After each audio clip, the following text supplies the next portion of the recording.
کسی نے ایک بڑا مزیدار سوال مجھ سے کیا اور میں نے سوچا کہ اس کے اوپر بات کی جائے. میں کافی ٹائم سے سوچ رہا ہوں اس پہ بات کرنے کا، لیکن میرے اندر وہ ہمت نہیں ہو پا رہی تھی کہ میں اس ٹاپک کو بھی چھیڑوں.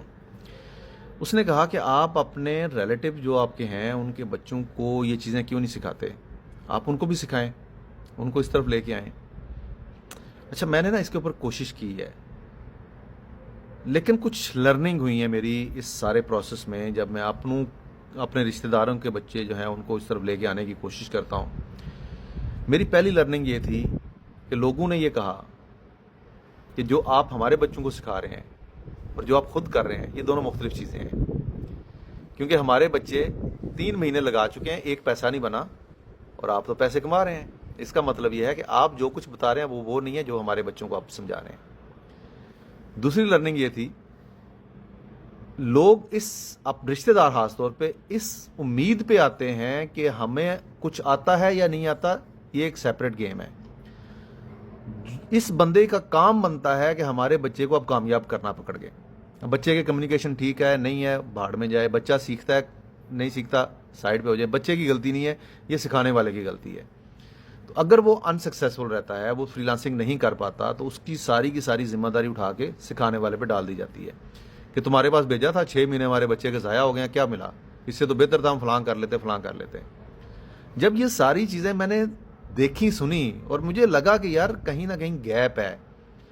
یہاں پر لوگ صرف مقابلہ کرنے کے لیے آتے ہیں یا صرف یہ دیکھ کے آتے ہیں کہ یہ اس فیلڈ میں چل گیا تو ہمارا بچہ بھی چل جائے گا، ریگارڈلیس کہ وہ اس کا مائنڈ سیٹ اس طرح کا ہے یا نہیں، وہ سیکھنا چاہ رہا ہے یا نہیں سیکھنا چاہ رہا.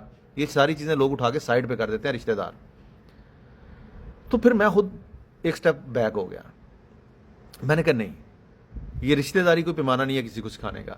اگر کوئی سیکھنا چاہ رہا ہے تو ست بسم اللہ، وہ رشتہ دار ہو وہ کوئی بھی ہو، آئے میں سکھاؤں گا. لیکن اگر کوئی سیکھنا ہی نہیں چاہ رہا تو پھر میرا خیال ہے کہ مجھے اس طرح کی ذمہ داری کسی کی نہیں لینی چاہیے.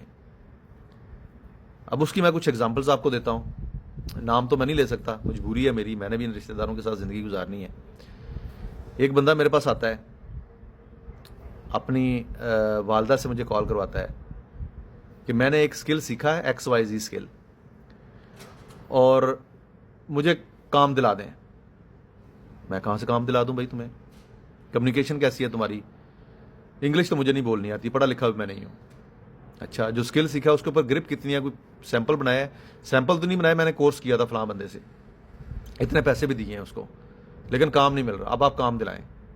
یعنی کہ اب میری ذمہ داری ہے کہ وہ جو بھی سکل سیکھ کے آیا اس کا کام میں نے اس کو دلانا ہے. اگر کام لینے کی جب بات ہے تو میں تو خود ہی فری لانسر ہوں، تو میں خود اپنے لیے کام ڈھونڈتا ہوں. ایک اور ایسے ایگزامپل دیتا ہوں. آتا ہے میرے پاس، بیٹھتا ہے، مجھ سے کام سیکھتا ہے، اور ایٹ دا اینڈ اپنی ناکامی میرے متھے پہ چپکا کے چلا جاتا ہے. میرا ہی ایک رشتہ دار، اس کے والد صاحب مجھے ملٹیپل ٹائم کہہ چکے ہیں کہ اس کو کچھ سکھاؤ. میں نے کہا انکل جی اس کو بتائیں کہ وہ مجھ سے بات تو کرے. نہیں، وہ کیوں تم سے بات کرے؟ تمہیں ایک چیز آتی ہے، تمہارا بھائی نہیں لگتا، وہ سکھاؤ اسے، یہ تمہاری ذمہ داری ہے. تو جب ایسی چیزیں سامنے آتی ہیں نا کہ بھائی صاحب تو اس چیز میں انٹرسٹڈ ہی نہیں ہے اور عابد مقصود صاحب کی ذمہ داری بنتی ہے سکھانے کی، تو پھر میرے خیال کے مطابق بہتر یہ ہے کہ جو لوگ واقعی انٹرسٹڈ ہیں، جو لوگ واقعی سیکھنا چاہ رہے ہیں، ان کے اوپر اپنی انرجیز ویسٹ کی جائیں. ان لوگوں کے اوپر نہیں جو صرف دیکھا دیکھی اس طرف آ رہے ہیں، جو صرف دیکھتے ہیں. اچھا، آپ کا لائف سٹائل دیکھتے ہیں، پہلے آپ ایسے رہ رہے تھے، اب ایسے رہ رہے ہیں، اس کا مطلب بہتری آئی ہے، کہیں سے کوئی پیسہ آ رہا ہے، تو پیسہ آ رہا ہے تو ہم نے بھی وہ طریقہ جاننا ہے کیسے آ رہا ہے. یہ ریزن ہے. اگر اس کے علاوہ کوئی ریزن آپ کے ذہن میں آتی ہے تو آپ مجھے ضرور بتائیے.